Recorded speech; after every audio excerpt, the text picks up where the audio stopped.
Rintangan dari Abu Lahab.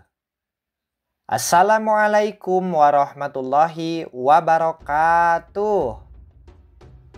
Teman-teman, apa kabarnya hari ini?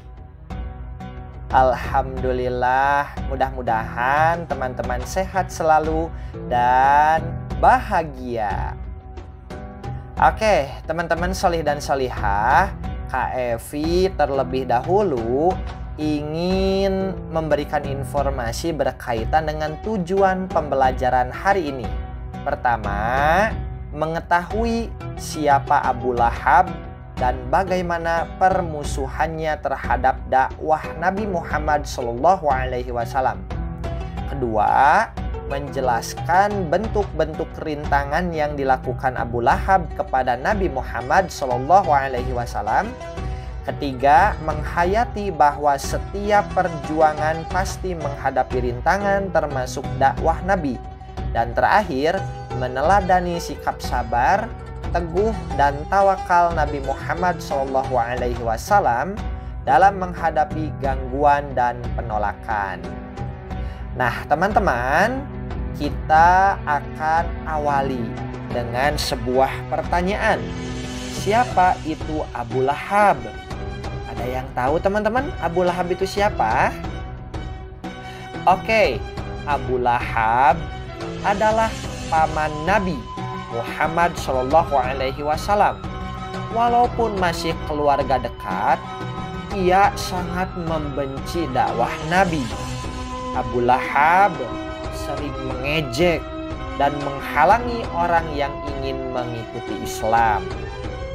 Lalu kemudian, apa saja rintangan atau gangguan Abu Lahab terhadap Rasulullah?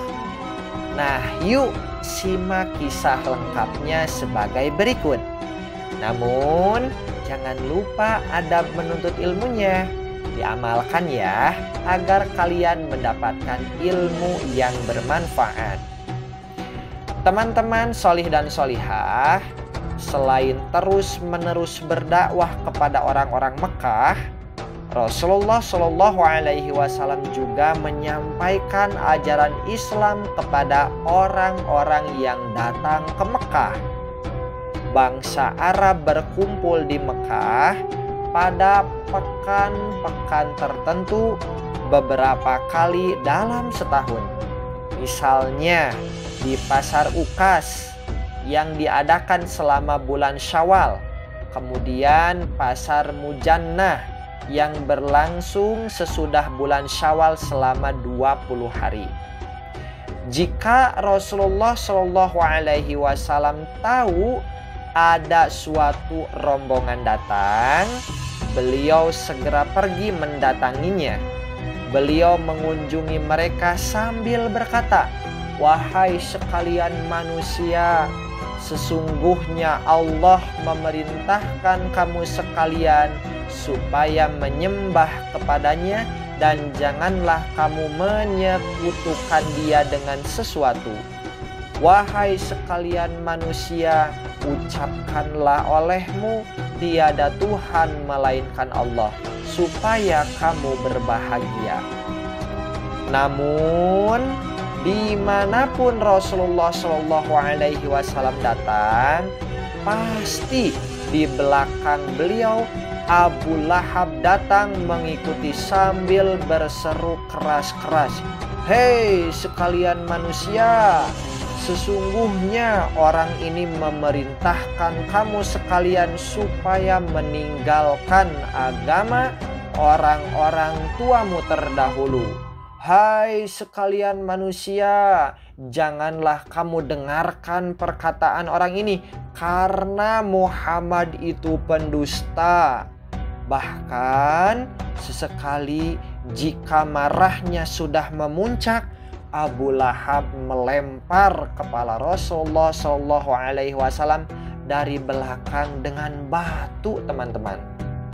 Nah, teman-teman solih dan solihah, akibat tindakan Abu Lahab ini, sangatlah sedikit orang yang mau menerima seruan Islam. Orang-orang Islam pun belum berani menunjukkan keislamannya secara terang-terangan. Kebanyakan orang mencaci, mencemooh, mengusir, dan mendustakan Rasulullah Shallallahu Alaihi Wasallam. Namun beliau tidak pernah berputus asa. Beliau terus berdakwah, semakin gencar dan semakin bersemangat. Berkat kegigihan yang luar biasa inilah Allah Subhanahu wa Ta'ala mulai menunjukkan tanda-tanda kemenangan dari sebuah kota yang bernama Yathrib.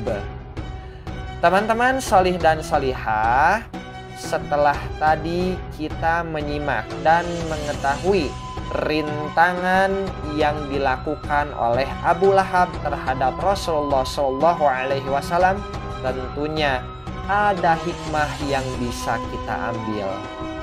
Teman-teman salih dan salihah, dari kisah Rasulullah Shallallahu Alaihi Wasallam dan rintangan Abu Lahab, kita belajar untuk selalu sabar dan tidak mudah menyerah. Dalam kehidupan sehari-hari, kalau kita diejek teman, dicemooh saat berbuat baik, atau ada yang tidak suka dengan kebaikan yang kita lakukan, jangan putus asa teman-teman. Teruslah berbuat baik, tetap semangat belajar, dan yakin bahwa Allah selalu bersama orang yang sabar. Dan terakhir, untuk tugas sirohnya, silahkan teman-teman mengerjakan beberapa soal yang terdapat pada rangkuman siroh.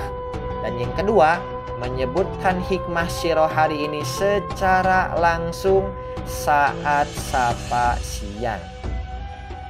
Demikian teman-teman untuk pelajaran siroh hari ini. Mudah-mudahan apa yang disampaikan dan apa yang kita pelajari tentunya Allah ridhoi, Allah berkahi, dan menjadi tambahan ilmu yang bermanfaat. Amin ya Allah ya Rabbal Alamin. Terima kasih teman-teman atas kebersamaannya.